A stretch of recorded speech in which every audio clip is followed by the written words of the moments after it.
Hello. आज की class में हम आपको प्रोबेबिलिटी के विषय में बताएंगे। सबसे पहले प्रायिकता। तो प्रायिकता के आपके यहाँ 3 प्रकार हैं। सबसे पहला कंडीशनल प्रायिकता। एक प्रायिकता दी होती है और दूसरी हमें निकालनी होती है। उसके बाद दूसरी प्रायिकता होती है अपवर्जी घटनाओं की प्रायिकता, स्वतंत्र घटनाएं और अपवर्जी घटनाएं। और तीसरी होगी बेज थ्योरम। हम आपको सबसे पहले कुछ प्रायिकता के क्वेश्चंस बताते हैं जो कंडीशन प्रायिकता के हैं। तो इसमें कुछ क्वेश्चंस हैं। देखो, ये कुछ क्वेश्चंस छांटे रखे हैं इंपोर्टेंट। उन क्वेश्चनों में हम तुम्हें बोलेंगे। PA 7/13 है, PV 12/13 है, PA इंटरसेक्शन B हमारा 5/13 है। तो PA/B निकालना है। तो हम जानते हैं PA इक्वल टू दिया है 7/13, PV इक्वल टू है PA 7/13, PV 12/13, 12/13, PA intersection B हमें दिया हुआ है इक्वल टू 5/13। अब हमको निकालना क्या है? PA/B। ये कंडीशनल है। PA/B जब घटना B दी हो और A ज्ञात करनी हो। इसको कंडीशन का मतलब क्या है? दो घटनाएं जब B दी हो और A ज्ञात करनी हो तो PA/B। इसका फॉर्मूला होता है PA intersection B upon PV। Upon वाले को अपॉन में लिखते हैं। तो A इंटरसेक्शन B का मान है 5/13 और PV का 12/13। 13 से 13 कट जाएगा, 5/12। तो ये क्या हो गई? PA/B फाइंड हो गया। दूसरा क्वेश्चन नंबर 2। दूसरा क्वेश्चन है, इधर दिखाते हैं। क्वेश्चन नंबर है PA की वैल्यू 3/5 है, PV की वैल्यू 1/5 है। PA इंटरसेक्शन B निकालना है। PA और PV जब स्वतंत्र घटना है, 3/5 1/5। अगर हमें PA दिया हुआ है 1/5 और PV 3/5, जब दो घटनाएं स्वतंत्र होती हैं तो उस समय PA intersection B equal to क्या होता है? PA intersection B equal to PA into PV। और दो अपवर्जी घटनाएं होती हैं तो वो उनमें क्या होता है? PA इंटरसेक्शन B बराबर PA प्लस PV। ये ध्यान रखना है। अपवर्जी घटनाओं में प्लस हो जाता है, मतलब A इंटरसेक्शन B का मान 0 होगा। और अगर दो स्वतंत्र घटना है तो मल्टीप्लाई होता है 1/5 इंटू 3/5। अगर दोनों घटनाओं के घटित होने की अगर प्रायिकता ज्ञात करनी है तो 3/25 आ जाएगी जब ये घटनाएं स्वतंत्र हैं। तो इस तरह से ये हो जाएगा। क्वेश्चन नंबर 3 है, तीसरे में है। ये 2-2 नंबर के तुम्हारे क्वेश्चन आएंगे इस टाइप के।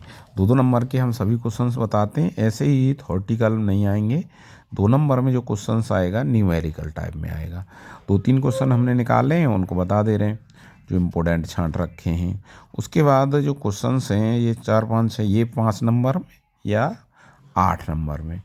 तुम्हारी 10 नंबर की प्रायिकता निश्चित आती है। एक 2 नंबर में आता है, एक 8 में, कभी कभी 12 की आ जाती है। 2 5-5 में आ जाते हैं, एक 2 में आ जाता है। 7 की भी आ सकती है। 7 से कम नहीं आएगी और 12 से अधिक नहीं आएगी। तो PA बराबर 0.12, PV बराबर 0.15 और PB/A इक्वल टू 0.18। 0.12 दिया है, 0.15 दिया है। PA इक्वल टू दिया है 0.12, PV इक्वल टू 0.15 और PB/A इक्वल टू, ये भी तुम्हारे पुराने पेपरों से ही निकाला गया क्वेश्चन है, 0.18। अब हमें PA यूनियन B और PA इंटरसेक्शन B निकालना है। देखो, PB/A एक फॉर्मूला होता है B upon A equal to P A intersection B, upon में इधर क्या है ए, तो पी ए। अगर हमको क्या निकालना है, पी ए इंटरसेक्शन बी, यहाँ से अगर देखें तो P A intersection B equal to होता है P A into P B upon A से कैंसिल, तो बी ए पी बी बचता है, तो ए हमारा हो जाता है। तो इसकी वैल्यू रखेंगे पी ए इंटरसेक्शन बी, हमें निकालना क्या है पी ए इंटरसेक्शन बी। तो फॉर्मूला क्या था, पी ए का मान कितना है 0.12, 0.12 इंटू 0.18 है पी बी अपॉन ए का 18। अब इन दोनों का मल्टीप्लाई कर देंगे और मल्टीप्लाई करके जो आएगा वो इसका हो जाएगा,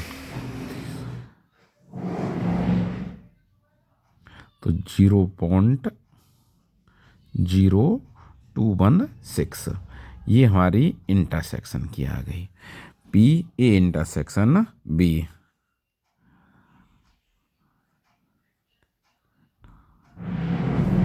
अब अगला आएगा पी ए यूनियन बी और निकालना है इसमें, P A union B equal to formula होता है पी ए, दो पार्ट करने थे, फर्स्ट पार्ट में पी ए इंटरसेक्शन और सेकंड में पी यूनियन, तो P A plus P B minus P A intersection B, ये फॉर्मूला होता है।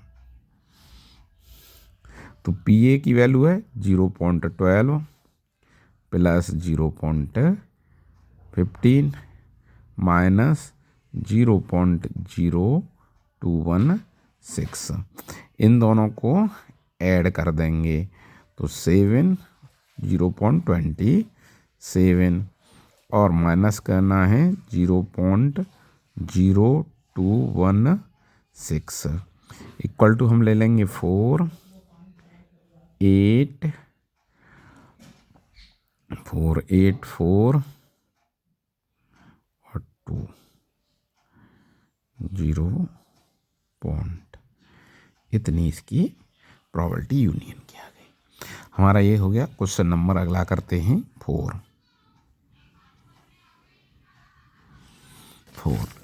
क्वेश्चन में। अब देखो ये तुम्हें देखो बताते हैं, इस क्वेश्चन को समझाते हैं, ये इम्पोर्टेंट क्वेश्चन भी है और महत्वपूर्ण है दोनों। अगर इसमें थोड़ा सा बढ़ा देते हैं तो ये हमारा वीज थ्योरम का भी हो जाए, और नहीं बढ़ा रहे हैं इतना ही रखेंगे तो ये स्वतंत्र घटना का भी हो जाए।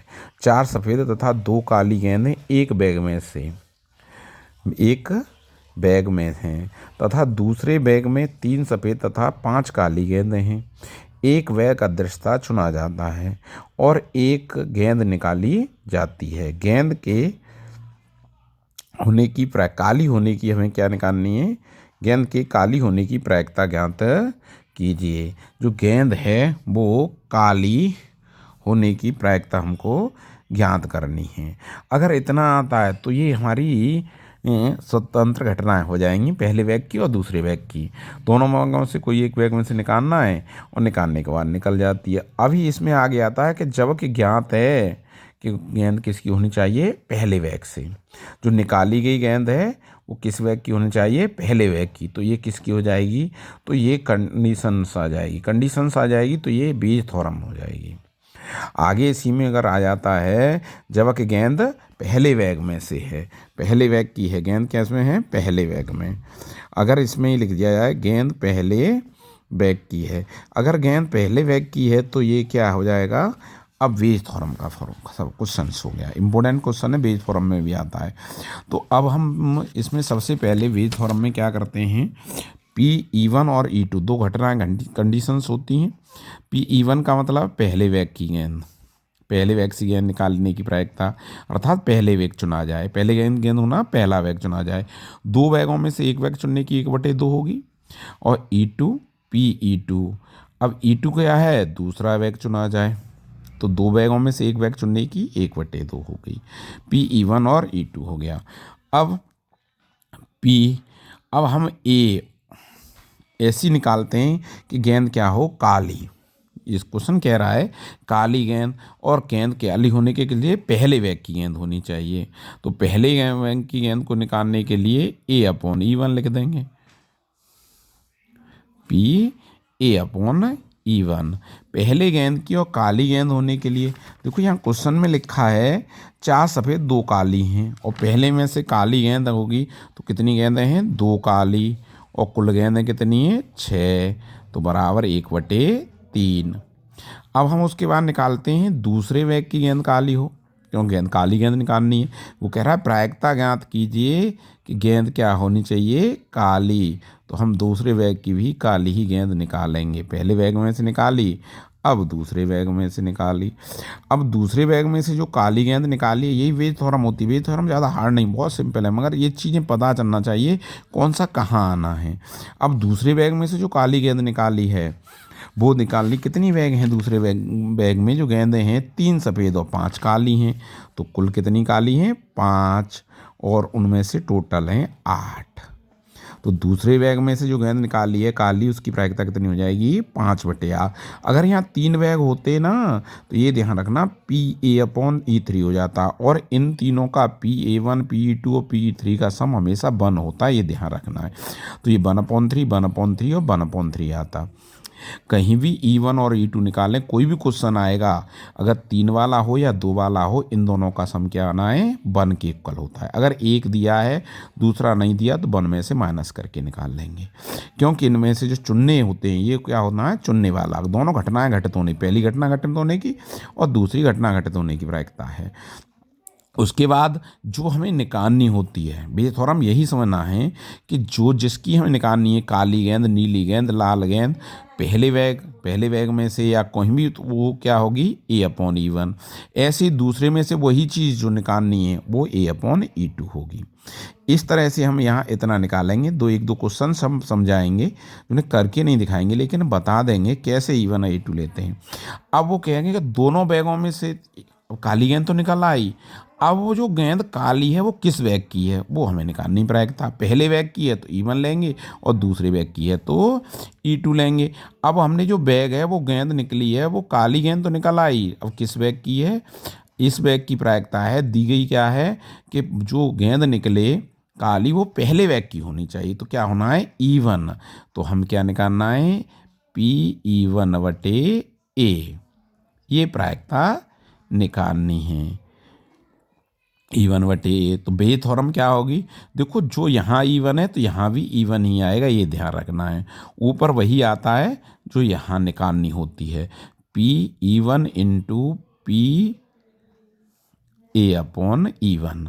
यहाँ भी A/E1 अपॉन में जो जितनी भी प्रायिकता होती हैं सबका सम आता है, PE1 × PA/E1 प्लस PE2 ×